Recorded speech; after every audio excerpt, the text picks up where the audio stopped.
Saat tangan Pak Aryo tanpa sengaja menyentuh jemari Wulan saat mereka mengambil dokumen yang sama, waktu seakan berhenti. Tatapan mereka bertemu, ada keheningan canggung, tetapi juga ketegangan yang sulit dijelaskan. Ini salah, sangat salah. Tapi mengapa hati mereka tak bisa diajak kompromi? Wulan tahu batasan yang harus ia jaga. Sejak hari pertama bekerja, ia sudah mendengar banyak tentang sosok Pak Aryo.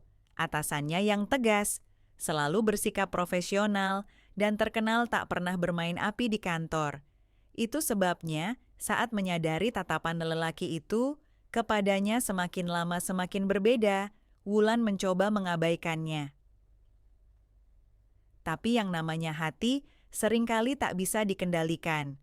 Dimulai dari obrolan singkat di ruangan, lalu percakapan yang lebih panjang ketika lembur bersama, hingga pertemuan tak disengaja di luar kantor.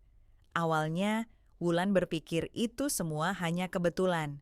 Namun, saat pesan singkat dari Pak Aryo masuk di tengah malam, "Kamu sudah tidur?" Ia tahu ini bukan lagi sekadar hubungan antara atasan dan bawahan. Mereka mulai bertemu diam-diam. Makan malam di restoran yang jauh dari pusat kota, pertemuan singkat di parkiran kantor saat semua orang sudah pulang, hingga perbincangan panjang di dalam mobil.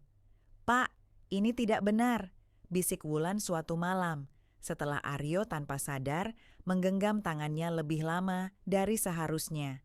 "Saya tahu," jawab Aryo lirih, "tapi apa kamu bisa menyuruh hati ini berhenti?" Wulan ingin lari, ingin menjauh sebelum semuanya menjadi semakin dalam. Namun, ketika Aryo mulai mengisi celah kosong di hatinya yang dulu pernah tersakiti, ia tak bisa membohongi diri sendiri.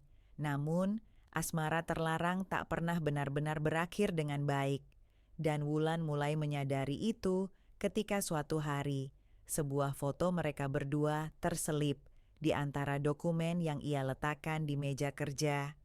Wulan menatap foto itu dengan tangan gemetar. Jantungnya berdetak kencang, matanya menyapu sekeliling ruangan. Tak ada siapapun, namun kehadiran foto itu di mejanya menandakan sesuatu yang jauh lebih berbahaya. Seseorang tahu, pikirannya berputar cepat. Siapa yang meletakkan foto ini? Sejak kapan mereka mengawasi? Dan yang paling penting, apa tujuan mereka? Napasnya memburu saat ia meraih ponselnya dan mengetik pesan kepada Aryo. "Pak, kita harus bicara, segera." Namun, sebelum ia sempat mengirimnya, sebuah pesan masuk lebih dulu. "Hati-hati Wulan, jangan bermain api jika tidak ingin terbakar." Wulan merasa darahnya mengalir dingin, jari-jarinya bergetar saat ia membaca pesan tanpa nama itu berulang kali. Sementara itu, Aryo sedang duduk di ruangannya, menatap layar laptop dengan pikiran yang tak lagi fokus. Bayangan Wulan terus memenuhi kepalanya. Ia sadar bahwa dirinya telah melanggar batas yang seharusnya tak dilewati. Tapi entah mengapa, ia tak bisa melepaskan diri dari pesona wanita itu. Ketika ponselnya bergetar, ia meraihnya dengan cepat. Melihat pesan dari Wulan, ia langsung merasa ada sesuatu yang tidak beres. Ia segera membalas, "Temui saya di parkiran basement 5 menit lagi." Tak ingin menunda waktu, Aryo bangkit dari kursinya dan berjalan keluar dengan langkah cepat. Ia tak peduli jika ada yang memperhatikan, hal yang justru berbahaya bagi mereka berdua. Di parkiran, Wulan sudah menunggu di dekat mobilnya. Wajahnya pucat, tangannya masih menggenggam foto itu erat. Begitu Aryo sampai, ia langsung menyodorkan foto itu. "Seseorang tahu tentang kita," suaranya nyaris berbisik. Aryo mengambil foto itu dan menatapnya dalam diam. Wajahnya menegang, matanya berkilat marah. "Siapa yang memberimu ini?" "Aku tidak tahu, tapi ada pesan juga." Wulan menyerahkan ponselnya, membiarkan Aryo membaca pesan yang diterimanya. Lelaki itu mengepalkan tangan. "Sial, ini buruk." "Apa yang harus kita lakukan, Pak?" Wulan bertanya dengan suara penuh kecemasan. Aryo menghela napas panjang. Ia tahu situasi ini bisa berujung buruk bagi mereka berdua. Jika sampai bocor, bukan hanya reputasinya yang hancur, tetapi juga karier Wulan yang terancam. Kita harus mencari tahu siapa yang melakukan ini. Jangan lakukan gerakan mencurigakan. Bersikaplah seperti biasa di kantor. Jika ada hal aneh, segera beritahu saya, katanya dengan nada tegas. Wulan mengangguk, meski ketakutan masih menggenggam hatinya erat. Hari-hari berikutnya di kantor terasa seperti berjalan di atas pisau. Wulan merasa setiap mata yang tertuju padanya menyimpan rahasia. Ia tak tahu siapa yang bisa dipercaya. Aryo pun mulai lebih berhati-hati, menahan diri untuk tidak terlalu sering berinteraksi dengannya. Namun, ketegangan itu hanya membuat perasaan mereka semakin membara. Setiap kali mereka berpapasan, ada ketegangan yang sulit dijelaskan. Hingga suatu malam, sebuah pesan lain masuk ke ponsel Wulan. Datang ke ruangan meeting lantai 3 sekarang, sendirian. Wulan menelan ludah. Tangannya gemetar saat ia membaca pesan itu. Ruangan meeting lantai 3 adalah salah satu ruangan yang jarang digunakan karena sedang dalam renovasi. Hati kecilnya berkata ia seharusnya mengabaikan pesan itu, tetapi rasa penasaran dan ketakutan membuatnya melangkah ke sana. Sesampainya di sana, lampu ruangan redup. Wulan melangkah masuk dengan hati-hati. "Siapa di sini?" tanyanya dengan suara pelan. Tiba-tiba, pintu di belakangnya tertutup. Wulan berbalik dengan cepat, dan di hadapannya berdiri seseorang yang sangat tidak ia duga. Wulan menahan napas saat matanya menangkap sosok yang berdiri di hadapannya. Cahaya redup ruangan membuat wajah orang itu tampak samar. Tetapi begitu ia melangkah lebih dekat, Wulan mengenali siapa dia. "Kamu?" Wulan berbisik. Suaranya gemetar antara terkejut dan ketakutan. Sosok itu mengulas senyum tipis. "Aku tak menyangka kau akan datang, Wulan." Suaranya terdengar datar, namun ada sesuatu di balik nada bicaranya yang membuat bulu kuduk Wulan meremang. "Apa yang kau inginkan?" Wulan bertanya dengan hati-hati. "Aku hanya ingin mengingatkanmu, Wulan. Kau bermain di tempat yang tidak seharusnya. Apakah kau pikir hubunganmu dengan Pak Aryo bisa terus berjalan tanpa ada yang tahu?" Wulan menggigit bibirnya, berusaha menahan emosi yang bergejolak dalam dadanya. Ia merasa seakan terpojok. "Apa maksudmu?" "Maksudku, seseorang sepertimu seharusnya tahu diri. Jangan sampai kau menghancurkan hidupmu sendiri karena pria yang bahkan tidak bisa memilih antara keluarganya dan kamu." Kata-kata itu menampar Wulan lebih keras dari yang ia duga. Ia ingin membela diri, ingin mengatakan bahwa hubungannya dengan Aryo bukan sekadar permainan. Tapi sebelum ia sempat berbicara, sosok itu sudah melangkah mendekatinya dengan mata penuh arti. "Ini peringatan pertama dan terakhirku, Wulan. Jika kau tidak segera mengakhiri semuanya, maka aku yang akan memastikan semuanya terbongkar." Kemudian, tanpa menunggu jawaban, orang itu berbalik dan menghilang ke dalam bayangan, meninggalkan Wulan yang masih terpaku di tempatnya. Jantungnya berdetak kencang, pikirannya kacau balau. Siapa sebenarnya orang itu? Dan seberapa banyak yang sudah ia ketahui? Sementara itu, Aryo duduk di dalam mobilnya di parkiran kantor, menunggu pesan dari Wulan yang tak kunjung datang. Ia merasa gelisah, firasat buruk menyelimutinya. Setelah beberapa menit menunggu, akhirnya ia mengirim pesan. "Wulan, di mana kamu? Apa semuanya baik-baik saja?" Namun, tidak ada balasan. Merasa ada yang tidak beres, Aryo keluar dari mobil dan berjalan ke dalam gedung. Kantor sudah sepi, hanya ada beberapa petugas kebersihan yang sibuk dengan pekerjaan mereka. Ia menuju lantai 3 dengan langkah cepat. Begitu tiba di sana, ia melihat Wulan berdiri di depan ruangan meeting. Wajahnya tampak pucat dan mata berkaca-kaca. "Wulan, ada apa?" Aryo bertanya cemas, mendekatinya.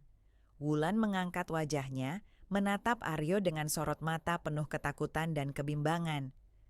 Seseorang tahu tentang kita, Pak, dan dia mengancamku. Aryo terdiam sejenak, lalu menggenggam tangan Wulan erat. Kita akan mencari tahu siapa dia dan menyelesaikan ini bersama. Aku tidak akan membiarkan siapapun menyakitimu. Namun, jauh di dalam benaknya, Aryo menyadari bahwa ini baru permulaan dari sesuatu yang jauh lebih besar dan berbahaya. Wulan masih bisa merasakan getaran di tangannya saat Aryo menggenggamnya erat. Tatapannya penuh keyakinan, seolah berusaha menenangkan badai yang berkecamuk dalam pikirannya. Namun, Wulan tahu, kata-kata itu tidak cukup untuk menghapus rasa takut yang kini mencekik dadanya. Bagaimana kalau dia benar-benar melakukannya? Bagaimana kalau dia menyebarkan semuanya? Wulan berbisik, nyaris tak terdengar. Aryo menarik napas panjang. Kita tidak bisa mundur sekarang.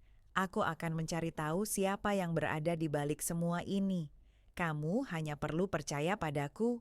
Wulan menatap dalam mata pria itu, mencari sesuatu yang bisa membuatnya merasa lebih aman. Tapi yang ia temukan hanyalah ketidakpastian. Hari-hari berlalu dengan penuh ketegangan. Wulan merasa seperti diawasi, setiap langkahnya terasa berat. Bahkan di kantor, ia mulai merasakan tatapan-tatapan aneh dari beberapa rekan kerja, meskipun ia tidak tahu apakah itu hanya paranoia atau memang ada sesuatu yang terjadi.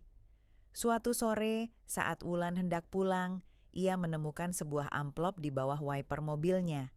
Dengan tangan gemetar, ia mengambilnya dan membuka dengan hati-hati. Di dalamnya ada beberapa lembar foto dirinya dan Aryo di restoran, di parkiran, bahkan di dalam mobil.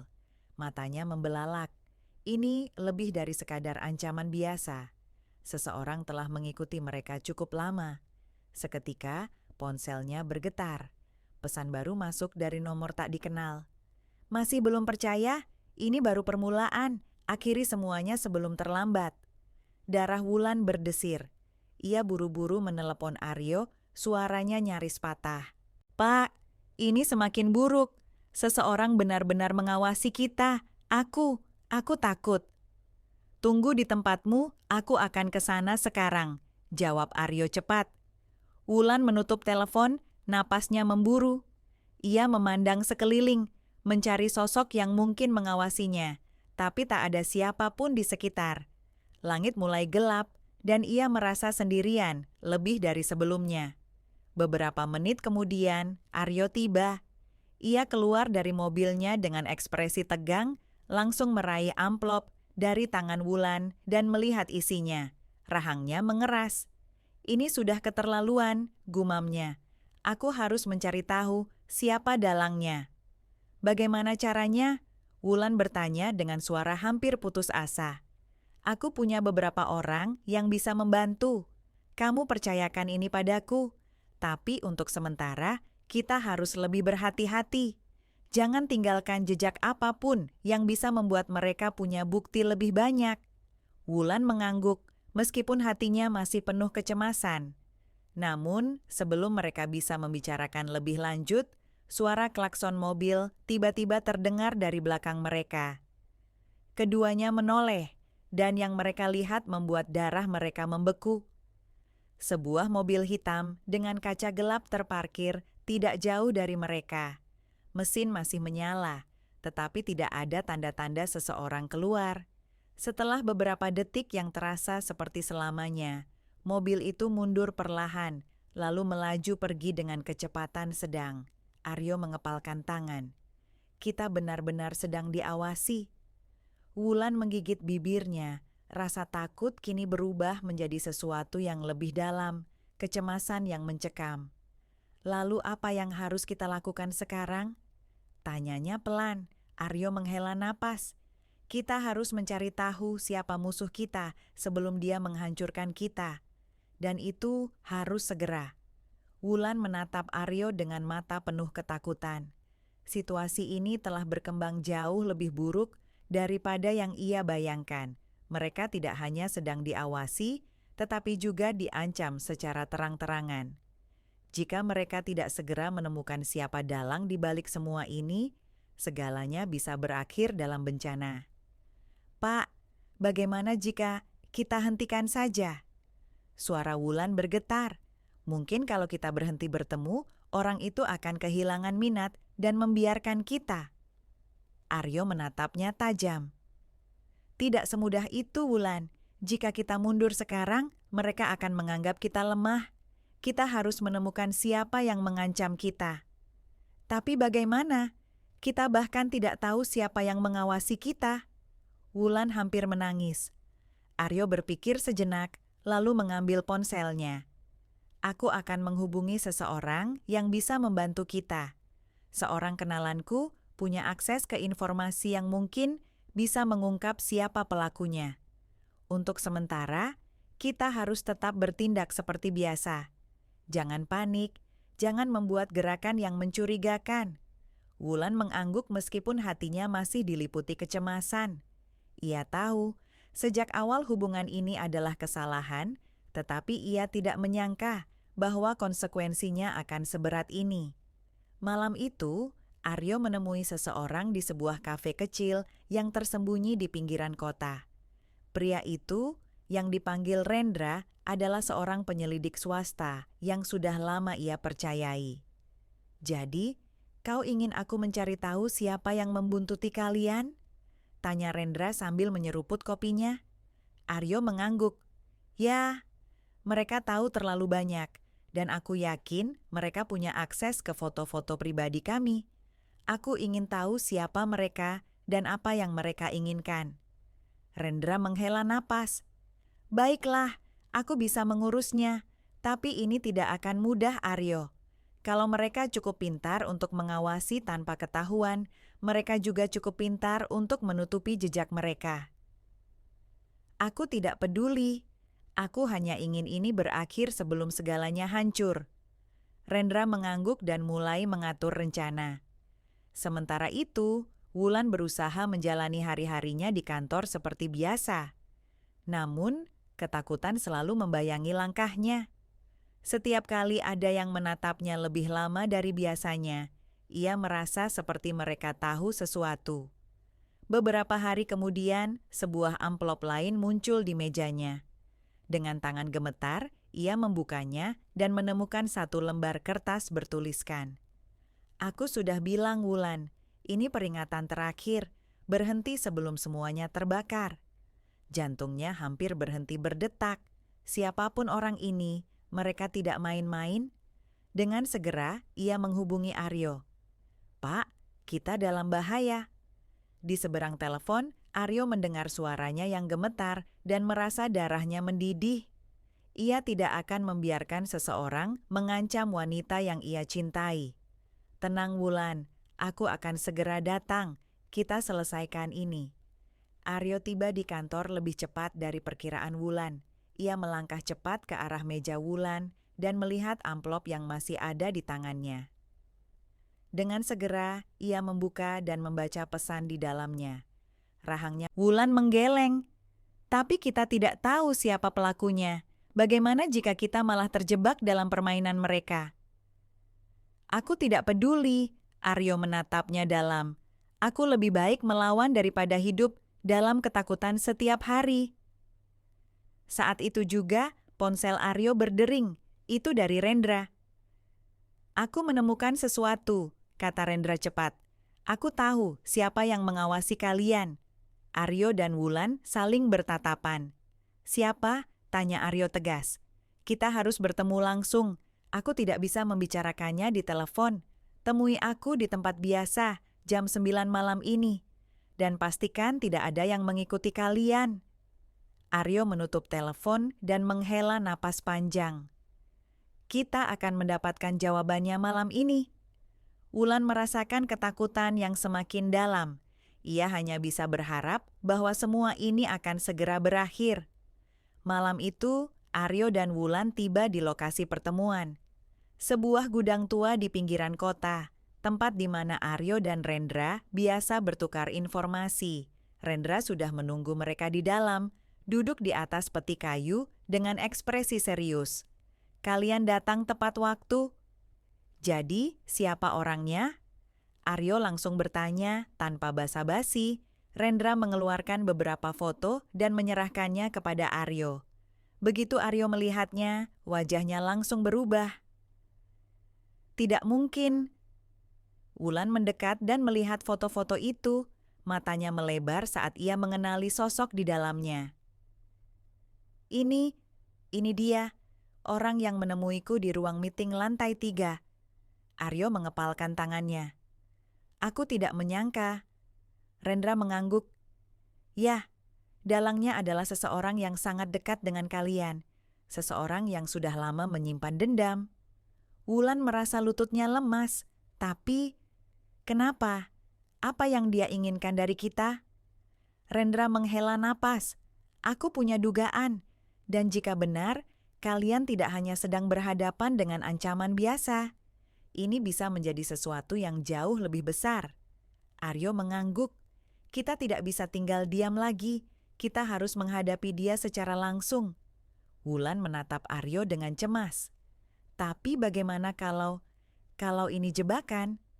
Aryo tersenyum tipis, meskipun matanya masih penuh ketegangan. Maka kita akan memastikan bahwa kali ini kita yang menang. Aryo mengepalkan tangannya dengan erat, berusaha menahan kemarahan yang menggelegak di dalam dadanya. Nama yang baru saja disebutkan Rendra terasa begitu berat di telinganya. Ia tidak menyangka bahwa orang itu, seseorang yang selama ini ia anggap sebagai rekan, bahkan teman, ternyata adalah dalang dari teror yang menimpa dirinya dan Wulan. Kita harus bertindak cepat, kata Aryo dengan suara rendah, namun penuh ketegasan. Aku tidak akan membiarkan dia terus mengendalikan kita seperti ini. Wulan menatap Aryo dengan mata yang dipenuhi kecemasan. Tapi Pak, bagaimana kalau dia sudah menyiapkan segalanya? Kita tidak tahu seberapa jauh dia telah merencanakan ini. Rendra mengangguk. Wulan ada benarnya. Orang ini jelas bukan orang sembarangan. Jika dia punya akses ke foto-foto kalian, berarti dia juga bisa mengatur sesuatu yang lebih besar. Aryo menghela napas panjang, mencoba berpikir jernih. Lalu, apa langkah kita selanjutnya? Rendra membuka sebuah map berisi dokumen yang telah ia kumpulkan. Aku menemukan beberapa transaksi mencurigakan atas namanya. Ada aliran dana yang masuk ke rekening anonim dan beberapa komunikasi rahasia yang tampaknya berkaitan dengan penyelidikan ini. Wulan menelan ludah, merasa semakin terhimpit. Apa itu berarti dia tidak bekerja sendiri? Bisa jadi, jawab Rendra. Dan jika benar begitu, kita harus lebih berhati-hati. Kita harus mengumpulkan bukti yang cukup sebelum mengambil tindakan. Aryo mengangguk. Baik, aku ingin tahu sejauh mana permainan ini berjalan. Tapi satu hal yang pasti, aku tidak akan mundur. Keesokan harinya, Aryo kembali ke kantor dengan wajah yang tampak lebih tegas dari biasanya. Ia sudah memutuskan bahwa ia tidak akan membiarkan dirinya dikendalikan oleh ketakutan. Saat ia melangkah ke ruangannya, tatapan para pegawai seakan lebih lama dari biasanya. Bisik-bisik mulai terdengar, seolah mereka semua mengetahui sesuatu yang ia tidak tahu. Namun, Aryo tidak peduli. Ia membuka laptopnya dan mulai mencari informasi lebih lanjut. Jika orang yang mengancamnya berani bermain kotor, maka ia juga harus siap untuk melawan. Di sisi lain, Wulan berusaha menjalani harinya seperti biasa, tetapi perasaan cemas terus menghantui. Setiap kali ponselnya berbunyi, ia takut itu adalah ancaman lain. Hingga akhirnya, saat istirahat makan siang, sebuah pesan masuk dari nomor tak dikenal. Kau tidak mendengarkan, Wulan? Kau pikir bisa melarikan diri? Aku selalu mengawasimu.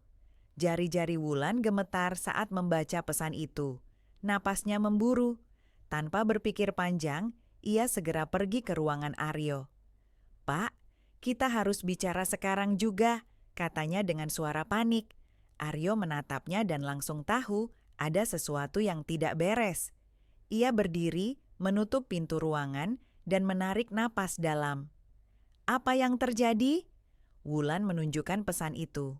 Mata Aryo membulat, lalu ekspresinya berubah menjadi dingin. Ini sudah keterlaluan. Mereka benar-benar ingin kita tunduk pada mereka.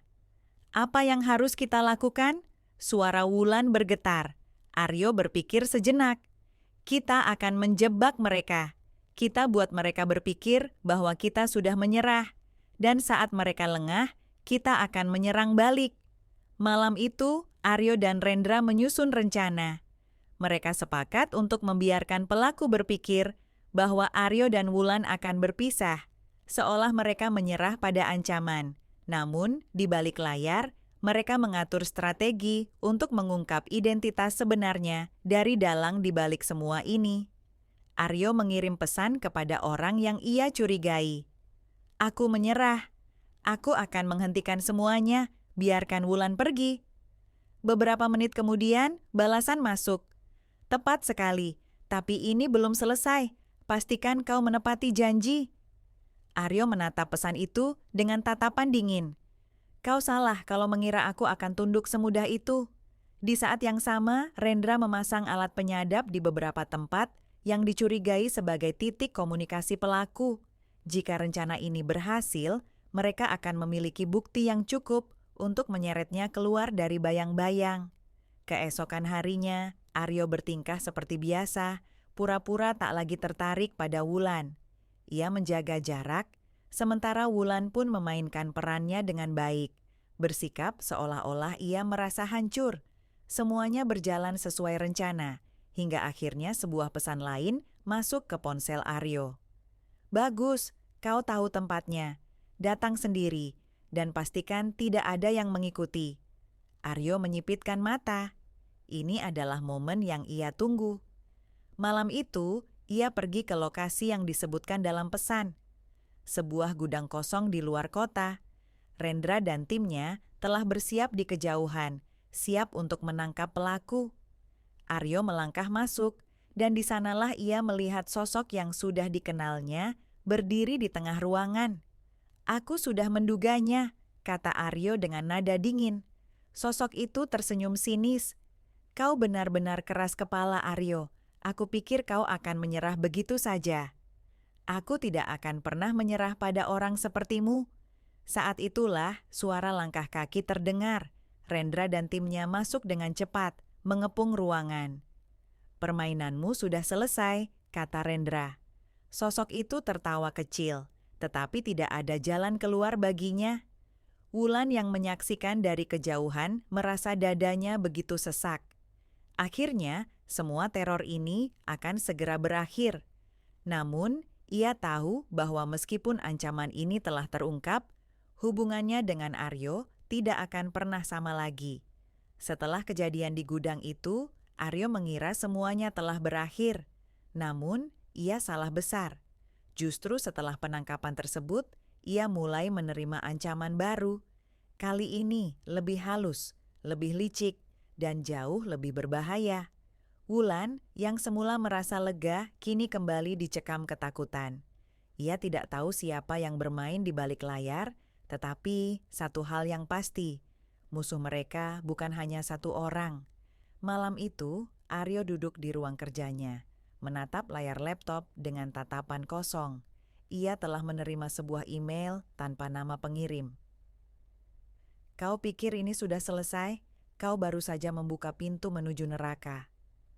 Aryo mengepalkan tangannya. Ia tahu benar ini bukan gertakan kosong. Tiba-tiba ponselnya berdering. Nama Rendra muncul di layar. Tanpa ragu, Aryo segera mengangkatnya. Kita punya masalah besar. Suara Rendra terdengar tegang di seberang sana. Aku baru saja menerima informasi bahwa orang yang kita tangkap di gudang hanyalah pion. Ada seseorang yang lebih berbahaya di balik semua ini. Siapa? Tanya Aryo cepat. Belum tahu, tapi yang jelas dia punya koneksi kuat. Ini bukan sekadar persaingan bisnis atau dendam pribadi lagi, Aryo. Ini sudah masuk ranah konspirasi besar. Aryo menghela napas panjang. Kalau begitu, kita harus mencari tahu siapa dalang sesungguhnya. Aku tidak akan mundur. Rendra terdiam sesaat sebelum menjawab, "Aku harap kau siap menghadapi konsekuensinya. Kali ini taruhannya jauh lebih besar." Sementara itu, Wulan yang baru saja pulang ke apartemennya dikejutkan oleh sesuatu yang membuatnya nyaris menjerit. Sebuah amplop hitam tergeletak di depan pintunya. Dengan tangan gemetar, ia mengambilnya dan membukanya perlahan. Di dalamnya terdapat selembar foto dirinya bersama Aryo, diambil dari kejauhan. Bersama foto itu ada sebuah pesan singkat. "Jauhi dia atau kau akan menyesal." Jantung Wulan berdegup kencang. Ia buru-buru mengunci pintu apartemennya dan menarik napas dalam-dalam. Ini bukan sekadar ancaman biasa. Seseorang benar-benar mengawasinya. Tanpa berpikir panjang, ia menghubungi Aryo. "Pak, kita harus bicara sekarang juga." Di kantor, Aryo dan Rendra mulai mengumpulkan semua informasi yang mereka miliki. Mereka menemukan bahwa ada pola aneh dalam pergerakan uang yang melibatkan beberapa perusahaan fiktif. Salah satu nama yang muncul berulang kali adalah Raharjo Corporation.